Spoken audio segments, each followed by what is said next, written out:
Hi, I've got something you'll be interested in. Those performance upgrades we discussed after the last race. They're on the car and the data looks promising. Take a look at the details. Hey guys, how's it going on this year? Welcome to a new F1 2016 career mode video on the channel. It's been a very long time since I last uploaded one of these. And the reason for that is that I was busy with a lot of things. Hey, looks like you've got a bit of rivalry going on out there. This is good. Gets people talking about you. Just make sure you outperform them, okay? Nevertheless, we have got a new rivalry after, a new rival after we beat our previous rival. And the new rival is Jenson Button, and I think that's actually a pretty interesting one. And we also should be able to beat him, I think. Qualifying goals are on your screen right now, and looking at the R&D path, what are we going to do? We've got a lot of resource points, and I decided to invest it in the engine power, especially with tracks like Austria and Baku on the calendar. Good afternoon, and we hope you're ready for an exciting qualifying session as the teams make their final preparations here in Canada. Round 7 of the season, we are in Montreal. Like I said before, I haven't uploaded one of these in a very long time. I've been reasonably busy with school lately, and besides that I was also in a championship fight in Formula Sim racing, so that had priority.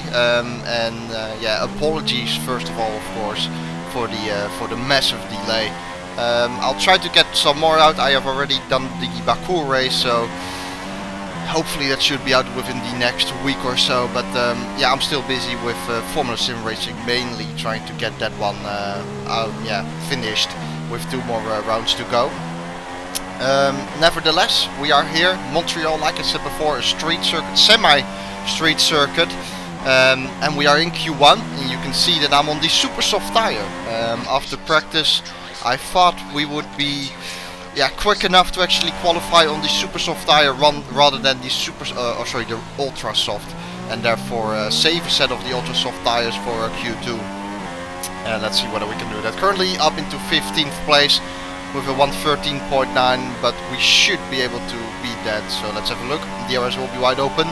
Obviously, it's a very easy track to cut corners. More cutting than extending, but yeah, you don't obviously want to do that. Can we improve? Yes, we can. A 113.4, so that means P7 and obviously a bit of a bigger buffer to P16, which is where the cutoff lies. Haryanto is out. Jolly and Palmer didn't have a great qualifying at all. I thought he was down into 21st or something, 20th, I don't even know. However, we are through to Q2, and now obviously we can use a set of super soft, sorry, I do it again, of ultra soft in order to get through to Q3. Let's have a look at the lap then. Like I said, it's easy to cut around here. This first turn is quite easy to cut, but mainly the next corner. This chicane here, right, left, it is tremendously easy to cut the inside there. I even do it there. That was a cut, I'm not gonna lie. Because it is so easy to cut around this track, yeah, I'm kind of, you know, a little bit more tolerant with regards to cutting. If you have a cut maybe here or there, it can happen, but a massive cut and that's it. If I have a massive cut, I have to abandon my lap, whether the game detects it as a cut or not. So keep that in mind. Let's try to keep it as clean as possible. And yeah, around this track, if it means that you cut once every 5 laps or so around this track, so be it. Because yeah, it's so easy to do it around this track, especially also the final chicane. It's also so easy to cut there.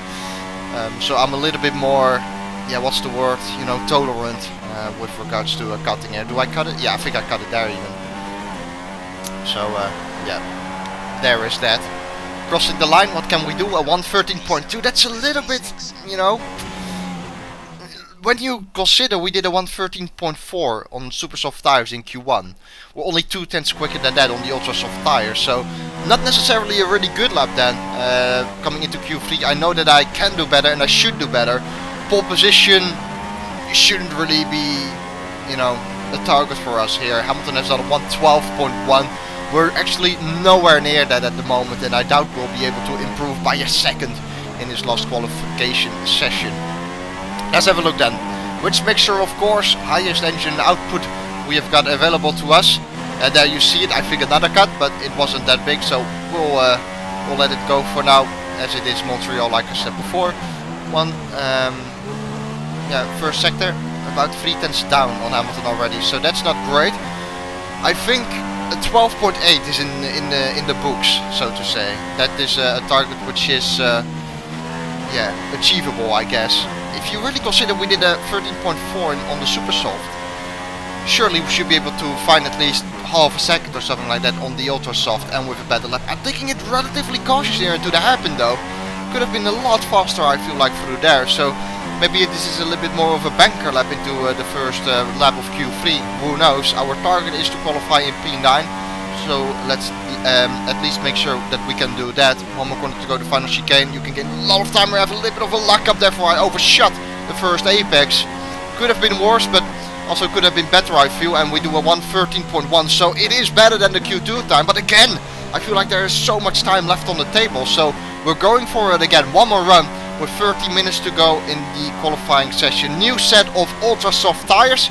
Here we go. First turn, nice and smooth, down to second gear to get it to turn in for this. Yeah, what is it? It's almost like a hairpin. It is a hairpin in my opinion. If you look at the track map as well. Also then the chicane, and that is a massive cut, and there's another one. So that was a bit of a bigger cut than I would have liked. We are actually purple in the first sector. I don't know how that works because we're a 10th down on Hamilton, but whatever. Almost 3 tenths up on our own time, but I knew at this stage that I would probably abandon my lap because I really felt like that was too much of a cut. If you cut it slightly there, I can somewhat understand it, but I feel like that was a bit too much. Let's see, at the end of the second sector we're actually 4 tenths up, and so much better than we did before. But you know, I've got to be honest here, I thought that I would just complete the final chicane and then stop, and then abandon the lap basically. So yeah, this lap won't count, simple as that. We're coming around the final chicane. I gave it my all because I knew that I would abandon it anyway, and I completely bottled it. So yeah, there we have it. But before we go, let's quickly remind ourselves of our top 3, who are Hamilton, Verstappen and Nico Rosberg. It's time to leave for now, but we'll be back tomorrow when the Grand Prix itself gets underway. I think P6 would have maybe been into our field of view, so to say, in our objective range, in our target range. But with that lap, you know, I would rather abandon it than I would have completed it. And I know that some people won't like it, but it feels wrong for me to set a lap like that when I know that I had quite a big cut. Hi, Emma here. Just wanted to let you know what the team are hoping for in the race. So I really hope that you guys understand that. Again, I really would feel bad if I were to complete that lap knowing that I had quite a big cut. Today, eagerly anticipating another memorable race. Lewis Hamilton took his maiden win on this circuit in 2007. Jenson Button came from last place to win here in 2011. And there's certainly no shortage of drama on offer here at the Canadian Grand Prix. You should have some space going into the first corner, so try to keep it tidy. With that then, let's run through the grid order. An immense lap from Lewis Hamilton yesterday puts him on pole position, and Max Verstappen lines up alongside. Looking down the rest of the grid, we have Rosberg, Ricciardo, Sebastian Vettel, and Raikkonen, Alonso, and a Renault, Hülkenberg, and Jenson Button, Perez, Sainz, Romain Grosjean, and Kvyat, Wehrlein, Gutierrez, Rio Haryanto, and Marcus Ericsson, Bottas, and Massa, Jolyon Palmer, and Felipe Nasser starts from the back of the grid. Now it's almost time to lights out, so let's go down to the track.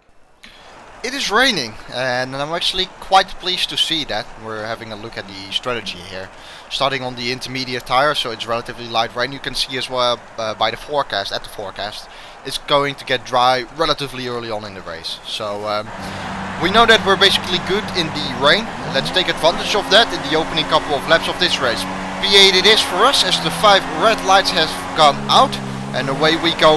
Relatively good start. Look at this. I have in fact had a really good start, but the track is so narrow. I felt like I had to press the brake there in order to not make contact with either Ferrari up ahead. Also because Alonso was alongside us, so I couldn't really move anywhere. I was a bit boxed in. Having a good exit again, and we seem to have good traction in these rainy conditions at the moment. Side by side with Raikkonen, coming into this chicane, and I don't leave a lot of space on the inside. A bit of contact was made.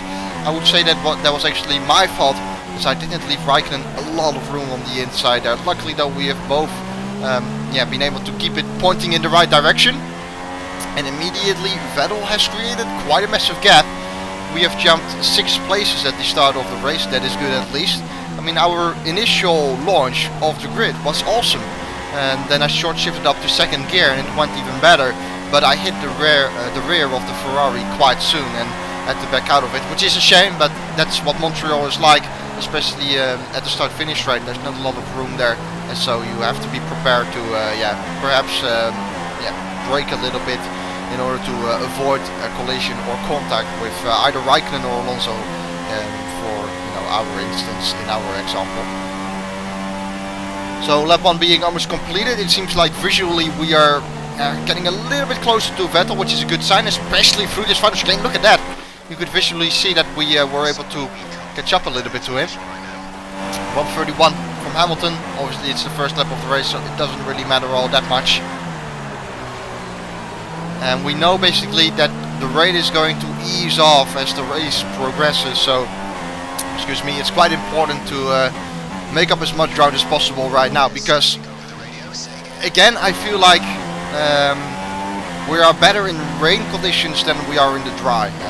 It's probably more down to the AI rather than me being super duper great in the rain, but you know what I mean. I really think that the AI, it's more about the AI lacking pace than us really being quick in the rain. On the inside of Vettel here, not gonna do that. Those side by side through there is not really ideal, so to say, and Vettel had a racing line, so I have to give respect to the AI in terms of racing and racecraft. But it's looking good for us, to be honest. The Mercedes guys are pulling away slightly. It's Mercedes, Red Bull, and then this Ferrari over here. We're basically in a Ferrari sandwich side by side with Vettel, again having the better exit out of a slow corner. It means that we have got good traction in our Renault car. And that is up to P5, that is us up into P5 I should say, and taking it relatively cautious there on the braking. I don't want to overshoot that chicane. It's very easy to do that. Obviously you come from quite high speed, you slow down to approximately 3rd gear, something thereabout in these rainy conditions, and it seems like Verstappen went a little bit deep into turn 1. That has allowed us to close right up on the back of Ricciardo. Again, you can see the Mercedes is not that far away in the distance, but they have got a reasonable gap to the Red Bulls. But again, I feel like we're having good pace, so let's keep this up. Try to get by these Red Bulls as quick as possible, and perhaps we can mix ourselves with the Mercedes, trying to fight for P2, P1 maybe even. Hamilton is leading, so it's Hamilton, Rosberg, Verstappen, Ricciardo and us. Then it's Vettel, and I'm assuming behind Vettel it's Raikkonen. So let's see then. We know that we have got good traction out of the hairpin, which is coming up next. That is vital, because in that way we can perhaps line ourselves up for an overtaking maneuver on this straight here we're coming up to now, also knowing that the Red Bull has got the best straight line speed. Here we go again. You can see we've got better traction than the car ahead of us, moving alongside of Daniel Ricciardo, and in the slipstream of Verstappen. Could be a double overtake here, and it is a double overtake, but Verstappen brakes a little bit later side by side into the chicane. That's not gonna work. Being really cautious there, and Verstappen for some reason was incredibly slow on the apex of the left-handed there of the chicane, so I was able to basically swing it around the outside. Wouldn't really say it like that, but keep it around the outside there, I guess. And a lap later we set the fastest lap of the race on 1:24.8, increasing the gap to the Red Bulls, I was gonna say, but Raikkonen somehow has moved himself up in front of Vettel and Daniel Ricciardo and Max Verstappen, so good job from him. And now the Mercedes are starting to battle. This is all into our favor, as we just heard on the radio as well, that the race is about to stop in 5 minutes time.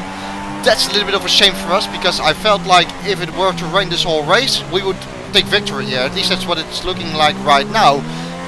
Well, the Mercedes are battling though. They are again massively slowing each other up, like we saw with Verstappen too, being so incredibly slow for some reason. And before you know it, you find yourself in the lead of the race. So there we go. Now it is target for us, objective for us to create a gap to the Mercedes cars, because like I said before, it's probably going to stop raining quite soon. Judging by the weather conditions, visually it has already eased off a little bit in terms of raining, of course. So yeah, within a couple of laps time, I'm assuming it's going to be ready for slicks again, and I think that's the point where the Mercedes are going to have the advantage on us, having the edge on us. According to the engineer, it has already stopped raining, I think, judging by the radio there we just had with him, the communication we've had with him.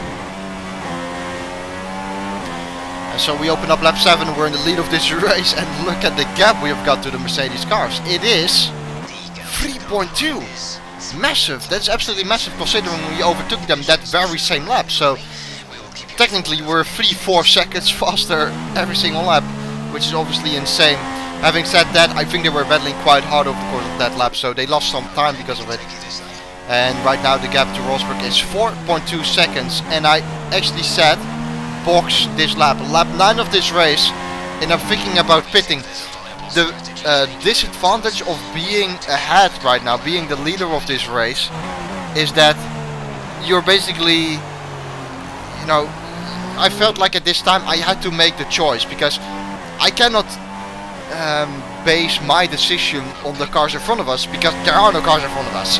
If the Mercedes guys were in front of us and were to pit, I would follow them.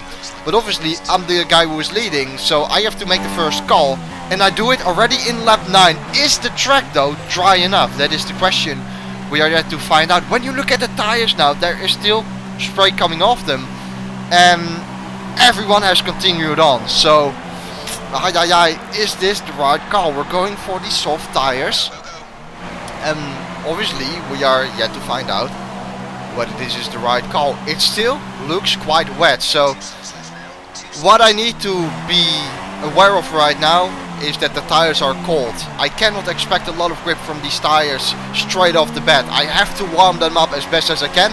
We were joining P8 behind Fernando Alonso, and let's see what we can do then. Compared to the Honda, immediately we overshoot the corner, and this is painful because it basically means immediately that you have made the wrong choice. However, like I said before, let's give these tires some time to warm up, and if it is the wrong choice, then so be it, you know. We have to learn from it, and then next time do better.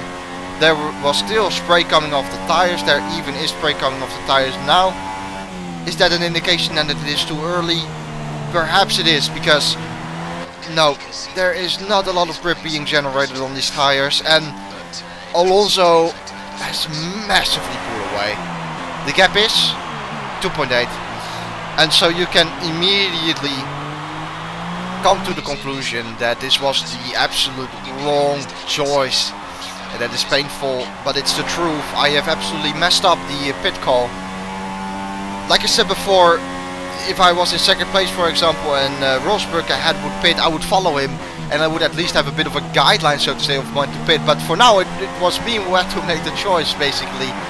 I thought it would be dry enough. I really thought so, because on the screen there are, you know, sometimes a few raindrops flashing by, but that's really it.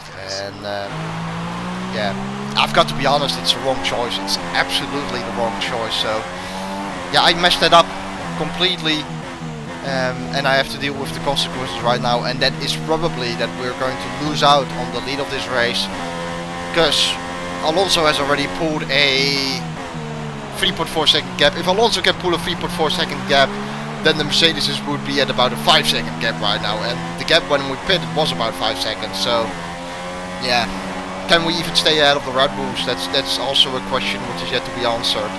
Lap 12 though, and now is the time where the soft tire is faster than the intermediate. You can see that we're closing gap to Alonso.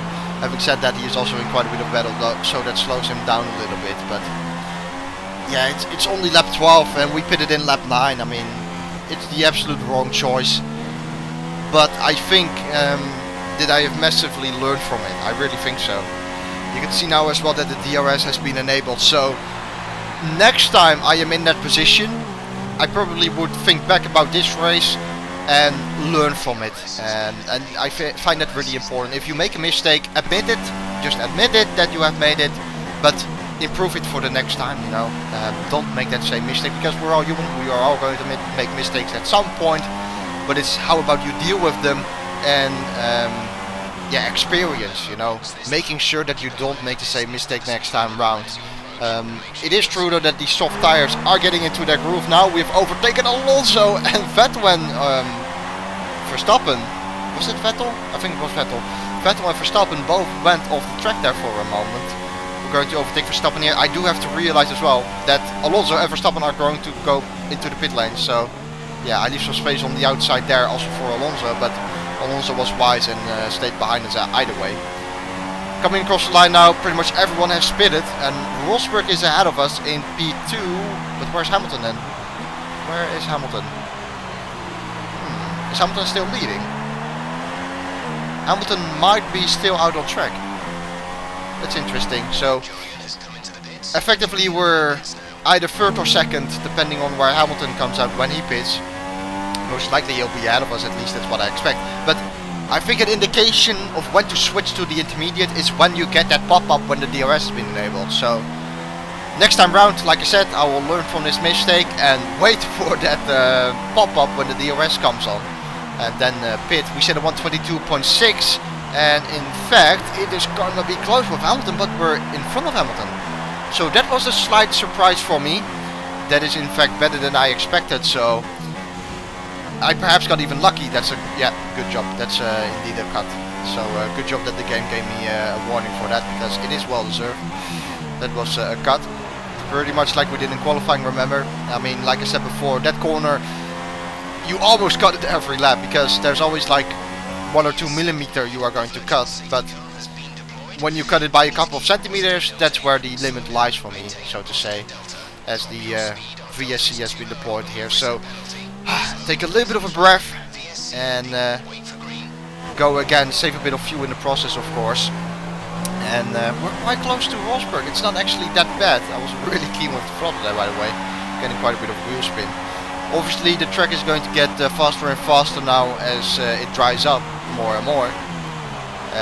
But you know, I don't expect us to be as quick as we were in the rain conditions. So I think we are more keen on looking into our mirrors rather than looking ahead. I see again, that's another cut. It really is a cut. Even if it is by a millimeter, it's a cut. But for this track I can accept it. I can somewhat, you know, say alright, you know, but when it's a couple of centimeters, again, that's where the limit lies for me. Enough about cutting, by the way, because I don't want to keep on, you know, rambling about that. I hope that you guys understand my vision on that. But usually that's not a problem. I've got very clever subscribers. I really have to say that, because it's really true, by the way. I'm sometimes quite surprised by how would I say this without like being offensive.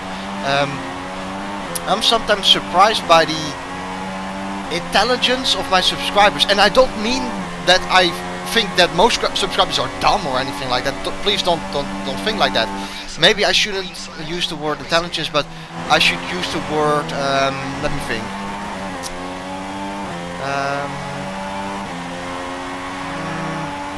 Understanding, definitely. But also, yeah, cleverness, I think. Because it's not only for F1, it's also with the FSR videos. I'm really noticing that my subscribers aren't blind fanboys. Most of them, at least. I'm not a big fan of blind fanboys. I really think that subscribers also should provide some sort of criticism sometimes, because criticism isn't necessarily bad, as Hamilton is going to fly by here. Criticism isn't necessarily bad. As long as it's good constructed criticism, it is only going to help. And I definitely feel like I have that with my subscribers. Obviously you sometimes have haters and whatnot who are just blind hating, or you have fanboys who are blindly, you know, justifying everything you do. But I never really feel like I have that. I really don't. I'm really pleased with the subscribers I have. Not only for F1 2016, but also with FSR, Formula Sim Racing. So thanks to all of you for that. And yeah, I would like to say one thing. Obviously, you know, fanboys can be quite nice for someone, but again, I consider people who... Oh, okay, a touch with the barrier there. Be careful, stay concentrated. Again, I consider people who can give constructive criticism, support you at the same time in a respectful way, without, you know, fanboying. I think that's much more valuable for a person than blindly fanboying. But yeah, there are a lot of YouTube channels who are really big and who have just got massive fanboys written all over them. And yeah, if they get happy because of that, fine. But I don't think I would be as happy, because again, I think it's much more valuable for a person to have people who can look honest at you, who can tell you when they think you have done something wrong and how you can improve for next time. Again, I think it's much more valuable. I really think so. But I'm wandering a little bit off topic here, while we are trying to keep up with Hamilton, which is never going to work because the Mercedeses are too quick for us this weekend in Montreal. And I'm not saying that, you know, I'm not saying to everyone, please start hating on me, because there's a difference between hating someone without any legit arguments. There's a difference between that and, again, giving constructive criticism. And criticism isn't bad, it really isn't. It can only help you, in my opinion. So there we go. Obviously, when you support, it's very nice. But if, for example, if I were to cut every single corner there is around this track, and I would win this race, I firstly wouldn't be happy with myself. But if I then get comments like, "Oh, good job, you drove like an absolute genius," you know, I would disagree. I really would. And I would much rather have someone then who is honest in my face and say, "Look, you cut so many corners, that was quite dirty from you. I think you should, you know, consider looking at that for the next races." I would think, you know, you have a point. You absolutely have a point. And I consider professionalism a really important quality in being an F1 YouTuber. And I'm not gonna mention names, but sometimes I feel like professionalism is lacking for some YouTubers, but I'm not gonna go that way. Let's stop it here.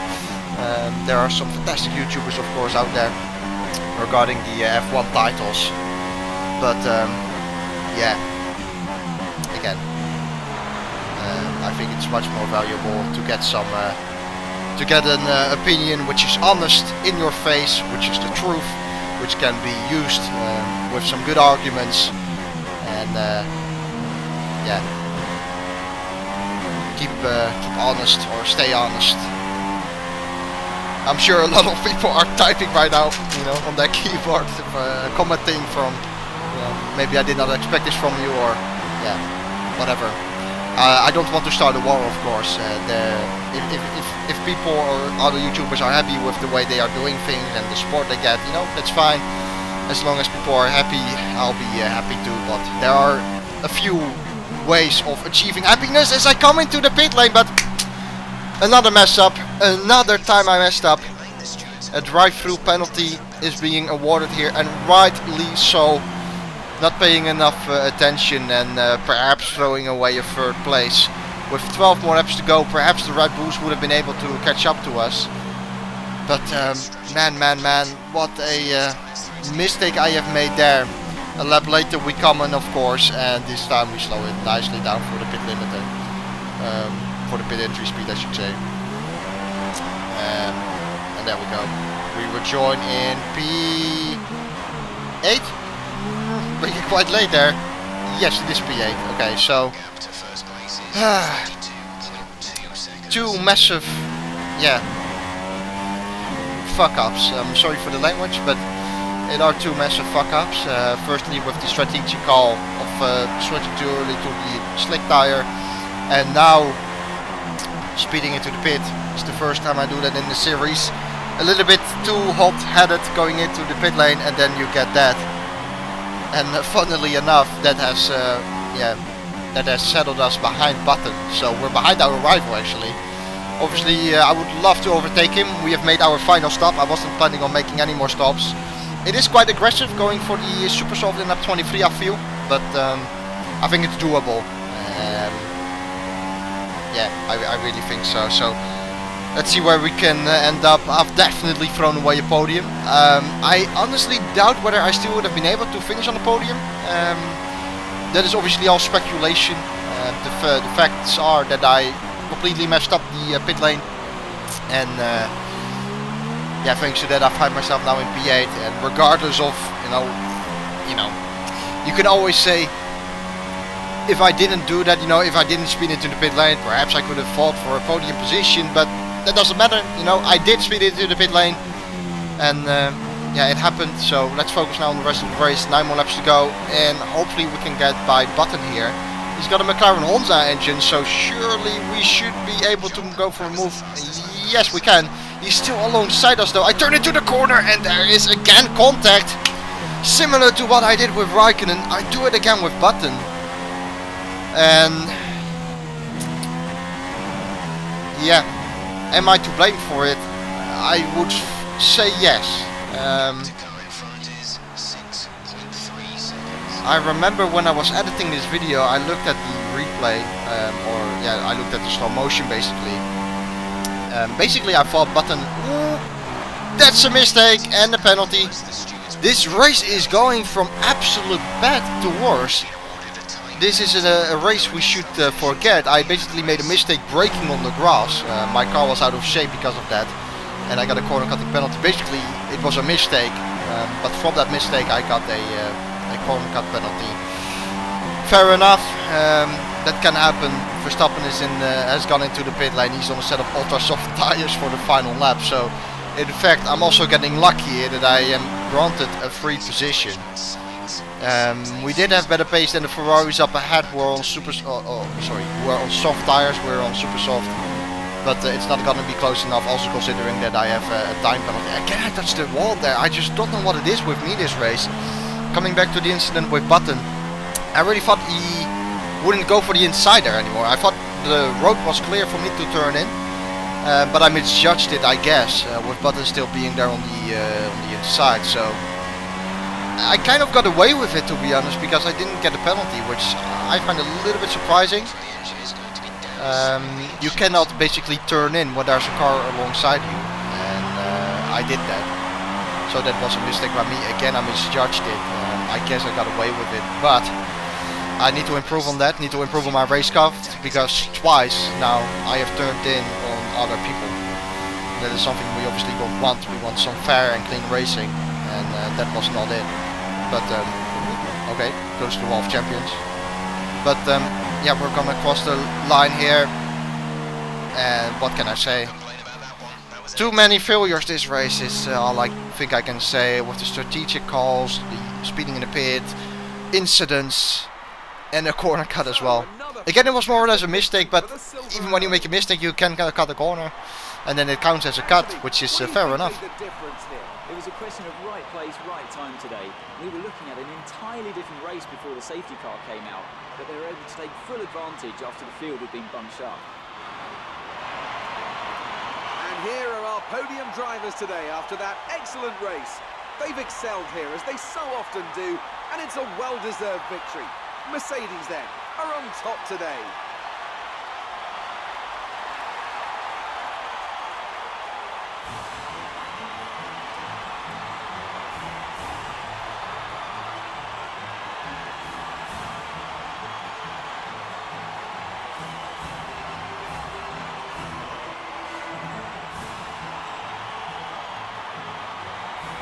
And now let's take a look at the driver's standings. It's a good result for Lewis Hamilton, who moves further ahead at the top of the table. And now I'd like to ask you, Anthony Davidson, who was your driver of the day? Well, I have to give it to Lewis Hamilton. You know, it was just the kind of drive you'd expect from a multiple world champion. And now let's take a look at the constructors' standings. Mercedes have extended their lead at the top of the standings. There was also a strong showing from the McLaren team today, as they make their way up the standings. There'll be plenty more twists and turns to come this season. I hope you can join us at the next race to see just who will come out on top. Yeah, I don't have a lot to say really after that race. I can only apologize once again for the lack of career mode videos on this channel. We have earned a good couple of resource points. I guess that is one positive to take, but there weren't that many positives to take from this race, to be honest. In fact, I think I got lucky because I gained the free position and I didn't receive a penalty. Button is quite close to us in the rivalry thing we have got going on. Next race is Baku. Let's see how we do there. For now, I can only say goodbye. Apologies for the poor driving. But after all, I am human too and it can happen sometimes. Thanks all for watching. Hope you have enjoyed the video. If you have, then I would appreciate a like. With the long story about the what is it called, with the YouTube thing and the support thing. Again, I'm just simply pleased with the subscribers that I have, with their understanding, with their mindset. I think that was the word I was looking for, the mindset.